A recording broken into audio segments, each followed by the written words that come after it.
welcome to the Birchal Podcast. My name is Emily Macfarlane. I'm your host, and today I am joined by the brilliant Anthony Femia, who is the founder of Maker Monger in Prime Market, which is an incredible cheese store that not only sells their incredible products to all of the restaurants around Melbourne, but also creates some seriously delicious toasties. Welcome to the podcast. How are you going? Good. Thank you very much for having me. Thanks so much for coming. I mean, I just want to hear from your perspective a little bit about what inspired you, how long you've had the business going, and what keeps you going day to day. Yeah, I guess what inspired me was back when I was studying finance at Macquarie Uni. I fell in love with the way Mum was serving in a food shop. So she always grew up around food. Her cousins had stores, and my dad's parents had a fruit shop as well back when they arrived in Sydney back in the late 50s. And just working weekends with Mum and seeing customers interact with her in a pretty unique way. It wasn't simply just, how can I help you? Okay, this is what I want you to have. See you later. It was, let me show you this product. This is a recipe you should cook at home.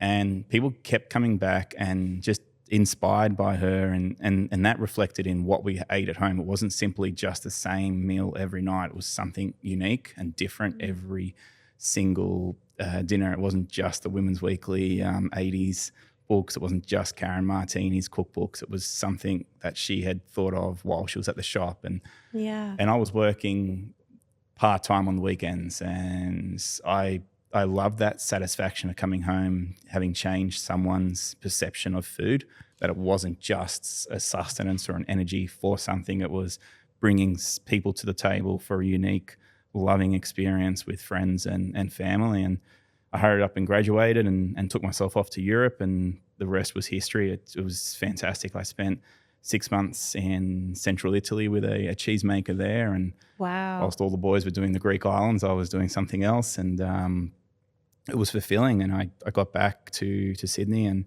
worked my way through different shops. Like, there was a lot of hardship being hospitality in the sort of early 2000s. It was very different to what it was now. It wasn't as much regulation. So you sacrificed a lot. You sacrificed the ability to earn income that others would earn in different industries. But the goal was always the same. The end goal was always to have my own shop. And back then it was to do something with Mum and have that sort of self-fulfilling business. But Melbourne stole my heart. I was lucky enough to win a scholarship to come down here. I won an award up in Sydney with the Good Food Guide. It was Cheesemonger of the Year. Wow. And I came down and spent some time with a cheesemaker down in Victoria, and I fell in love with Melbourne. It was very European for me compared to cosmopolitan Sydney, and had an opportunity to work at what was then Australia's best cheese shop at Richmond Hill. That's unfortunately no longer here. And then had a chance meeting with the owner of the European group of like the Supper Club and Siglo, etc. And I was actually moving to New York at that stage to work in a cheese shop there. And that night he heard about me and he took me through to this empty space next door that we then turned into Spring Street Grocer with the gelato bar, the grocery shop, and the underground cheese store. Yeah, and wow. That was an incredible passion project for me. That was very lucky to spend somebody else's money designing my dream shop. And I mean, the bill came to just over $2 million, but they had that covered. Siglo back then was just churning out wines and cocktails. So it was amazing to test my knowledge and my experience in a beautiful environment. And that flourished for 3 years. And I applied for a Churchill Fellowship to be able to go overseas and learn more about what it is that we do with the study of microbiology of cheese rinds and development of flavour. And that took me to central France for 4 weeks, England at Nils Yard Dairy in London, which is like the bastion of farmhouse cheese making in the world, and then Vermont, of all places, up the north of America for another 6 weeks. And it was during that time that I thought, you know what, this is it. Like, it was in this field of different grass that I had that sort of field of dreams moment of, if you build it, they will come. And I resigned from my job and came back to Melbourne with barely any money and Prahran market approached me and they said, we want you here. And I started with a very tiny food cart, just doing 2 food items. And what were the food items? So Swiss raclette. So that's that cheese melted under the hot iron that you sort of scrape over potatoes. I'm starving sitting here listening to this. And that didn't work. Everybody wanted to look at it. Everyone wanted to take a photo of it or film for their Instagram, but no one wanted to eat the dish. And then there was the toasty that we did, the All-American, that hasn't left the menu 9 years later. And it was a struggle. For those 2 items, I was making maybe $500 a week if I was lucky. And I had one friend that was helping me out as an employee, and it was struggle town for the first 3 to 4 months. But I just stayed true to my vision that I had written out, my business plan, and I knew that something would eventually come along. And you know, that was when I was in my sort of early 30s, so I could sacrifice. Like, I didn't look for a relationship. I didn't have many friends that I would hang out with every week. It was just focus on the business, because I knew that's what it was going to take to get it to the next level. And we were very sort of hampered by, I guess, the politics of being in a marketplace where everybody does almost the same thing. Right. So when we first came on board at the market, we faced a lot of hindrance from the deli section. I like to call them the deli mafia, and they all ganged together with the GM of the market at the time, and what was meant to be promised to me in terms of fit out and shop front, that never eventuated. And it took 4 years of perseverance and slowly building up our brands. Like, we went from a 3x3 metre space to a 3x15 with seating area, and we became known as like the hangover spot of Melbourne. Like, we would get some very sore heads on a Saturday and Sunday. We'd get people sleeping on our tables waiting for us to open. We had a lot of first dates, and you could always tell at the counter who was on a first date, because there'd be that awkward, who pays? Does a guy pay for both, or does he pay for himself? And there'd be flowers from the florist across the way from us, and they would sit awkwardly at the table. So it was pretty cool. Like, we started becoming part of the fabric of people's market experience, and I love that. And that's when I thought, okay, we need to grow. And in 2019, we put a lot of pressure on the board at the time of the market through our media influence of the articles that were written about us, and the front covers that we were getting, and the video exposure. And it was about time. And there was some very interesting manoeuvres in that market, that some people lost their job due to scrupulous behaviour. And from there, new energy came in, a new board, a new general manager, and they gave us a space, but they said, you know, we had 2 months to create something. And for me, that was... 2 months is such a short space of time. With barely any cash flow and a lot of credit debt. And we went down, you know, to the ANZ Bank, who I'd been banking with since I was a child. And, you know, the bank manager at the time there said, oh, look, we've already sponsored or funded a cheese shop in Brunswick. Why would we fund another one? And it was such a blasé comment, like, you know, do you only give out one home loan because you've already, like, so. Yeah, right. We approached 3 different other banks, and they all said no. And by chance, you know, we're about to give up, my dad and I, and we had one more meeting with NAB, and Dad, who's my finance manager because he's got his accounting background, he was showing them figures that were very ordinary from the previous 4 years. Like, they were nothing to write home about. And I knew no one would give us a loan unless we put Mum and Dad's house on collateral, which I didn't want to do. I didn't want that pressure. Yeah. Right. Being the middle-aged son of an Italian family, you know, you already got the pressure of being Mum's favourite. I hope my brother and sister don't listen to this. So I just said, Dad, let me do the talking for this next one. And I pitched our future on this loan. Like, the guy turned out to have a hospitality background. He had a restaurant whilst also being a branch manager for NAB. Wow. In their small business section.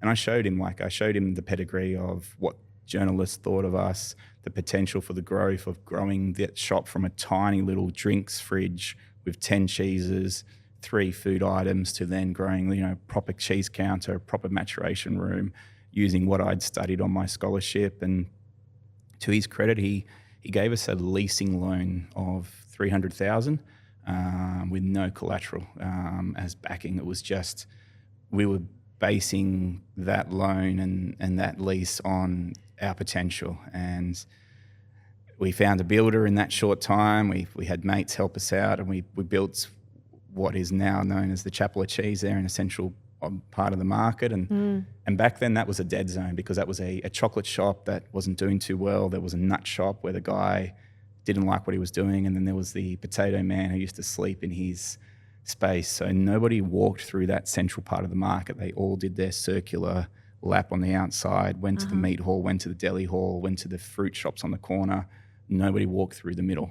And we took that risk and created something pretty special. And 4 years later, with interruptions of lockdowns, we're in a really good space, and we were able to pay off that $300,000 leasing loan within about 2.5 years of operation. So it was pretty cool. We went from making, upwards of $5,000 a week, which is nothing, to an amount now that was able to cover that loan plus pay 10 staff and, pay all our bills on time and not have any debt to this day. So it's pretty huge. And considering where the hospitality industry is at, you're looking at the cost of living crisis that we're coming up against, and some statistics have come out that 1 in 13 restaurants are predicted to go under, which is a horrible statistic to be grappling with when you're in that industry and you are providing your products to restaurants. Yes. How do you look at that and think, all right, this is how we're going to pivot as a business, and this is how we're going to be supplying our vendors in the future? Yeah. So I've been very careful with who we've picked to supply with cheese. Like we've picked people not only for their pedigree of their amazing restaurant, but also their credit history. Like I've spoken to other suppliers who have supplied these specific restaurants to make sure that they pay within at least 6 weeks. Now, for a small business like us, with a minimal margin on our wholesale products that we import, we kind of need a 21-day notice period, and it usually does get extended out to 48 days, which hurts our cash flow as much as theirs. So we tended to shy away from small cafes or restaurants where I'll have a look at and think, okay, in 2-3 years' time, you might not be there, because we've seen too many small vendors like us supply restaurants and cafes, put them on credit terms only to have that forfeited, and then that business then create a domino effect and close that particular shop. And we almost got burnt like that when we first were in that tiny space.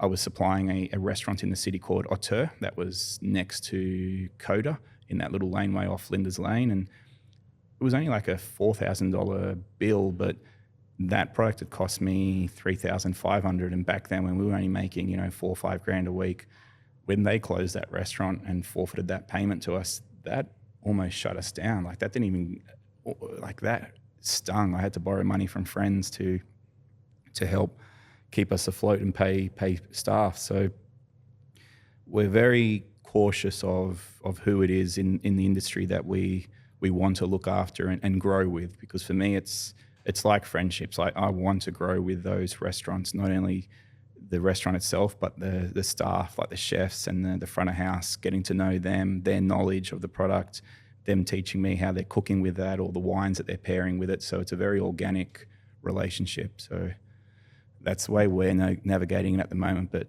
we even see it at our counter. We've got cash flow struggles this year compared to any other year because we're seeing people spending less. We're seeing people coming in once a week rather than 2 or 3 times a week. And we're just seeing as well less holidays being taken. So it's just battening down the hatches and making sure we're doing smart things that help sustain or grow our business and not taking too much of a risk. So, at what point did you see this change start to come into effect? Yeah, September last year. September last year was our worst ever month in the news space, and that was even worse than COVID lockdowns, because it was the first time that people actually travelled, and from all the lockdowns that we experienced in Melbourne. So it was a very, very quiet time. And we noticed when people came back in October that their spending habits had remarkably changed. So the average spend, instead of being around $80, $70, $80 a head at the cheese counter, was now 40, 45 a head. And we saw that sort of middle-aged family with kids between 1 and 12 not coming in as much anymore. And it was more just that sort of baby boomer generation, or that younger sort of 20 to 25-year-olds who were buying products and buying smaller for one occasion, not just fill in the fridge. So I noticed from September 2023 a huge shift in people's want and need of our product, because we're, for lack of a better term, we're like a luxury good. Like cheese in this country isn't part of your staple diet like it is in Europe. Like no one walks around with a bitten off baguette like you do in Paris and cheese in the bag, and then you go home and have breakfast with the Comte and ham. You're having muesli or a juice or whatever it might be that the next health fads are all about. So we're seen as a luxury good. So we've seen people buying more ricotta, more Parmigiano, Parmesan, less of the unique products. So the challenge for us then is we spend a lot more money in staff education so that they're aware of these special products, so they can then convey that to the customer. Because when you come to our counter, it's not a transaction, it's a learning experience. We ask leading questions for situations. So, is it before dinner that you need this product, or is it after dinner? Is it a gathering? Are you having friends over for a birthday? We then suggest different styles of cheeses that work extremely well. So it's not just the boring, triple cream brie, cheddar, I've been through this experience with you in particular. Yeah, I asked you a lot of questions. A lot of questions. It was, what drinks are you pairing it with? What other food are you going to pair it with? What time of day is it? Are people going to be going out afterwards? What kind of spread are you going to be looking at? So I know that it's not just a transaction. It's, even that experience when you go to buy ice cream and you say, can I try this flavor? Can I try this? You guys give that hands-on experience, and it's connecting with your customers that I think gives you that key point of difference versus, even like what you were saying, going to a deli and you might get a few cheeses here and there, but that is your thing, that is your niche. And trying to keep that customer experience alive and keep it unmatched, I think is what differentiates your business. I appreciate that. From just going to Woolworths and picking up something from the deli section. I know everything's going technology is increasing and you're getting AI and everything coming through, and we're seeing other industries like fashion where most of the purchasing's done online. It's still bricks and mortar for food industry, and if you do it well, you do it very well. And we're all about that taste first concept, because you need to try these products. Like, the worst thing is just to look for a label like, say, the Dauphinois cow or the Senegal yellow and green, and you go, okay, I want those two products, so they know they're safe. And if we all do safe, then you eat mundane, and we get one life, and you want to enjoy the wine you're drinking and the food you're eating, and then it all stems from my childhood. Like, every lunch and dinner at home was an experience. It wasn't just TV on in the background, quickly smash the food, go and watch. It was everybody telling each other about their day, me kind of teasing my younger sister to get my dad's reaction.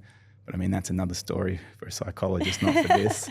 But it was just, family affairs were great. And I was the envy of friends. When it was my birthday, everybody wanted to come over because Mum would cook a 3 or 4 course meal before we headed to Manly or the Cross. And, in hindsight, that wasn't good, loading up on food, then going and loading up cheating. on you're meant to do it after the drinking. So, but that sort of transferred into my philosophy of the shop. And I learned a great deal of that at Nils Yard Dairy in London, about the way they deal with their customers, where it's a journey. Like, we're very privileged at the market to see young kids turn into adults, couples become families. We've even had, a wedding ceremony at our shop because that's where they met, and it was pretty cool. No, it was really cool. It was. Tell me there was a cheesecake. Yeah. Oh, we did. Cheese tower. We did a cheese tower for them. Incredible. And then they had toasties and it was fun. They were like the Brady Bunch family. So she had, I think, 3 kids and he had 3 kids as well. So it was really cool. Like, that's brilliant. And it was fulfilling for me because I'd like to pay attention to who comes and buys our products, and I like to sometimes sit in our tables when there's people there just to hear what they're talking about, not just to eavesdrop, but more just to hear their reaction, because you want to be able to give your staff that feedback because they're working long hours, on your feet, on that sort of concrete behind the counter. You want them to have that fulfilling service because they're there working on your dream. Like being a cheesemonger isn't recognised as a career in this country, so you want to maximise their effort and inspire them. And you can inspire people with money, or you can inspire them with an experience and an education, and that's what I focus on. It's that fulfilling, come to work every day to do something important. And because, it's either uni kids or travellers or people who are in between jobs that you mainly get. You don't really get someone who goes, you know what, I want to make a career of this. And when you do get those people, you hold on to them for dear life, and you make sure that they're very, very satisfied at work. And we're lucky to have a couple of people like that. And then the other 8 are just, travellers or students or people who have just finished uni, and just to get them to turn up, to put their apron on and give the best that they can, that's when you become more of a motivator rather than an owner. So, yeah, I think it's about being a leader when you are a business founder at the end of the day, and taking everybody through that journey with you. Yeah. And that's something I hear every time I talk to a founder, is it's about the people that you hire. Yeah. And that is the key to the success of your business, because one bad hire can infect the business. And you're nodding like you know what I'm talking about, like this has happened to you before. Yeah. I'd be your bad hire because I'd be in the back eating all the cheese. And that's not a bad hire. Where's the stock going? No, a bad hire is somebody who doesn't buy into your philosophy, and they try to create their own or change things, and then that puts doubt into other employees' minds as to, are we doing the right thing, or is this cool to do what we're doing? And that's the bad seed. The good seed is the one who eats the cheese, because then you know what to talk about with the customer, right? The bad ones are the ones who just don't want to pay attention. Like they're better off working in, say, a Woolworths or Coles, where there's thousands of staff and you get lost in the system. But when you have a small business and a founder who's still very much on the floor and part of that frontline style of business, you need to buy into what they do and what they're about, because they haven't seen the sacrifice of the last 10 years. They've only seen the shop as it is now. And you don't want to preach gospel to them. You don't want to say, hey, back in the day, this is what we used to do. You just want to say, hey, whilst you're here and you've put that apron on, you're working with us on a common goal. And as long as you've got those goals written down and you've got your vision written down, there's no way that they can't interpret it any differently. And when you do get stressed and you do get into the gutter sort of mentality of, can you believe this happened today, or can you believe that happened today? Having your vision written down, so like a day in the future of what you want your shop to look like or what you want your business to look like, that just changes your mentality so quickly. And I do that a lot. Like, others meditate, others go do the hot and cold, like in cold bath, hot sauna. For me, it's about just rereading what we've written down and being refocused on that there. And that helps me to switch off and come back the next day and try again. And it's okay to say to someone, hey, this is not working for you here. Best to find another employment. Because if you let them linger longer, it just creates the worst environment. And then, you've put your heart and soul into this and you don't like coming to work. And sure enough, they probably don't like coming to work. And everyone avoids, like we all avoid conflict in our life. I mean, depending what bloody star sign you are, but most of us do. And it's always an awkward, uncomfortable conversation when you want to say, you just want to stamp it out straight away because they're not going to change, and that's fine. 100%. And I think some mold in your industry is good and can infect in the right ways and some isn't. That's not my best joke. Don't let me get cheesy over here. I want to circle back to your vision. Mm-hmm. Can you share that with me? Yeah. So there's an incredible shop in America called Zingerman's. It's at Ann Arbor in Michigan. And this guy wrote a book called The Anarchist's Guide to starting a business. And it's not like anarchy where it's all about, upheaval, etc. It's the love of a shop. And he created this concept of visioning in our industry. And the owner of Neal's Yard Dairy, Jason Hines, was the one who got me onto that. He gave me this book and he told me you got to read it in a week. And so what that was creating a day in the future, 5 years from now, that I wanted to see the perfect shop, like the optimum customer, optimum staff, products, the way the shop looked.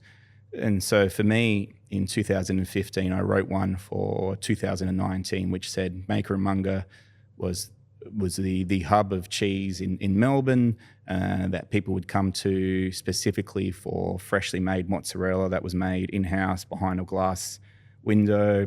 Our toasties were recognised around Australia as the best cheese toasty, and not just 2 pieces of bread with slices of cheese in it. We had a lineup of people who wanted to try new products that we were importing ourselves. We had a list of 10 different restaurants that we were changing seasonally on their menu, whether it was a cheese trolley or a cheese plate. And we were holding or hosting regular cheese classes, and we had a liquor license that enabled people to experience the beauty of the marriage of wine and cheese. And there was a bit more detail to it, but that then allowed me to then say, okay, that's the day I want in the future. That's going to be perfect. I've got to now work on a strategy to get to there, and then the tactics. And so I spent probably 3 weeks of my scholarship in 2015 perfecting that. And then I showed Jason at Neal's Yard and said, look, that's what I want the vision to be. And he goes, yep, great. Your strategy is sound. You got your tactics now. Go make that happen. And that's basically what I showed the bank manager at NAB, together with all the media that we had and testimonies from pretty influential customers as to what we could be. And I stuck true to that vision. Like, even in those first 4 years of hardship, where it was just that French cart where no one knew our name, they only knew that we did toasties. We had a tiny fridge with 10 cheeses in it. It was like, okay, that's fine. This is 2016, that's 2017, that's 18. 19 is now when we make the magic happen and the vision happen. And then 19, I wrote another vision, which was to open a second shop in Sydney, to make mum happy there, and then invest in a farm in Switzerland, because a lot of the small farms over there are being bought out by big industry to take that milk and make other products. So I wanted to be able to live the life of, summer and spring here, and then spring and summer over in Europe on a farm. And that all changed with, I guess, COVID happening March 2020, when everything went into lockdown. And so the vision kind of got swept aside there, and it became all about maintaining what we do.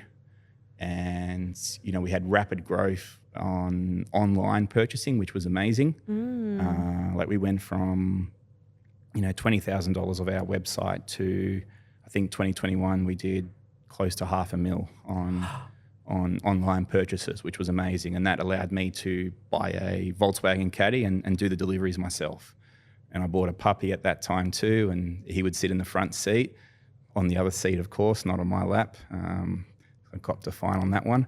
Ooh. And I'd take him to the front door for people to hug and get their cheese. So I wanted to recreate that feeling at our counter, but at their doorstep, and have the puppy there for hugs. So, word spread around from our regulars that, this was really cool. Buy cheese online. Like, they didn't need to buy cheese, but they wanted to. And, a few of our competitors made the mistake towards the end of COVID of investing in new websites, because I already knew it, that people were going to slow down and want to come back to the shop. And so we saw our website drop off from that $500,000 to maybe $100,000 for the year. And I'm glad we didn't build a new website. And one of our closest competitors, they invested a lot of money. They changed their shop to just being a pickup only place. And coming out of lockdown, nobody wanted that. They wanted that experience again, and that with the hands-on. interaction. Yeah, and so that person closed, and that was good for us because we picked up a customer base from the north of the river. So I didn't realise in Melbourne there was this thing where you can't go to the other side of the river. Oh, it's a thing. It's a thing. See, for me it was, I was a Northern Beaches boy, so we never crossed the bridge. Right, and then if somebody crossed the bridge, they let you know, oh, hey, I'm from Double Bay. I've come to buy cheese from you. It's like, oh, wow, great. You've taken half an hour to get here. Well done. Yeah. It's exactly that. If I go north of the river, it's to Richmond from South Yarra. It's appalling. I'm embarrassed. It's not good, but it's definitely a thing. Yeah. You sound like a Melbourne boy now. Good. I just got to find an AFL team to follow now. Yeah. I can give you some tips on that. That's not a problem. I mean, I'm Essendon, but it's obviously passed down through genetics. Oh, yeah. Your dad will pick your team. Yeah, that's why I pick the Roosters in the rugby leagues. That's my dad. And it checks out. The chair of the board, she's on the board of Essendon, so I've been telling her that I support the Dons. She sounds great. Yeah, she is. I support her vision. I think she's on the money there. Speaking of money, obviously you've had to transition through different phases in the business, and now you're coming into a point where, just prices for everything are going through the roof. Yeah. You would be import costs, it's supplier costs, and then having to get it to restaurants when they're struggling with costs as well. How are you dealing with that? Yeah, that's been the huge challenge this year. For me, it's been exciting as it has been worrying, because pre-COVID, like logistics, for example, air freighting out of Europe, it was on average $8-9 a kilo. Now it's up at around $25-26 a kilo, right?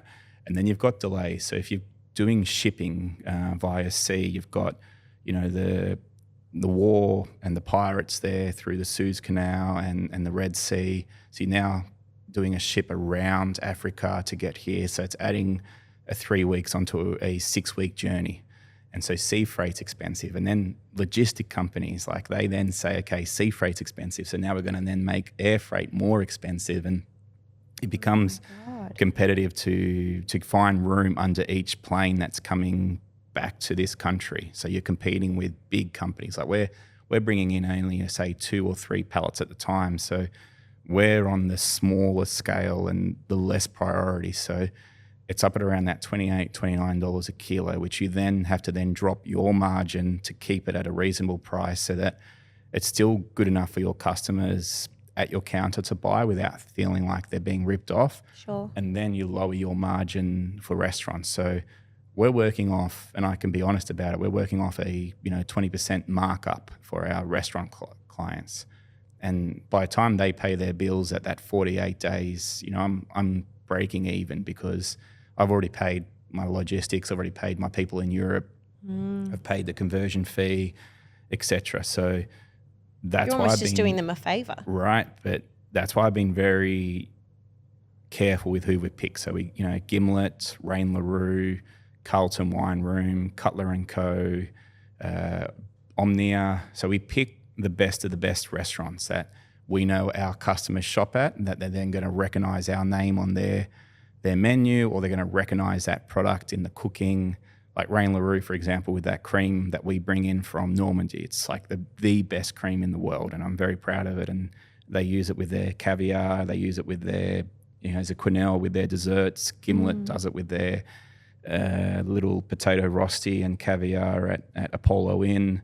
I've mozzarella. It's very beautiful. So I know that people like yourself see that, and you're going to recognise the name of that product and come to us, because we're the only ones that do it retail. So that's how I've tried to manage that challenge of, okay, I'm going to supply very smart restaurants who then hopefully the customers come and purchase from us there. So we're taking a gamble, but it's paying off this year, and we've seen increases in bread, butter, prep cheeses for our toasties. So we've had to be very careful not to change our recipe, because we have a pretty big cult following on our toasties. Like it's like the Truman Show on the weekends. Greg comes in at 7:30 to get his All-American, and he's been having All-American every weekend for 9 years. Jason, who comes in, again, all American. Then we have this one couple that comes fondue specials, and it's just like, okay, that's from 7:30 to 8 every Saturday. We know those four or five people, same thing each time. And then you start getting the other regulars that come through. So if I try and do cheaper cheeses, and there's so many cheaper cheeses out there that I can use, if I try that and change the recipe, I will lose those people. So you don't need a grilled cheese toastie, right? It's not part of our diet, but it should be. It should be. So that's why I want to respect that person's choice to come and buy a toastie of us and maintain that high level. I saw this thing on Instagram today. The Big Mac in the 80s was like this massive and 50 cents, and now it's like this tiny and $8. And yeah, I know if I do that, that will kill our business, because I need that cash flow of that regular customer coming in on the toasty side to allow us to do the special products on the cheese side. It's this balance of having dine-in and retail, because if we were just a standalone retail shop, we would have closed long ago. So, I think it's all about consistency at the end of the day, and understanding your customer and what they expect from you, and keeping that alive. I could talk to you all day about this, but we probably need to wind it up, and you're making me very, very hungry. But thank you so much for coming in and spending the time with us and talking about the hospitality industry and where it's going. And it's really exciting to hear from you, and hopefully you just keep going from strength to strength. I appreciate that. Thank you very much for having me.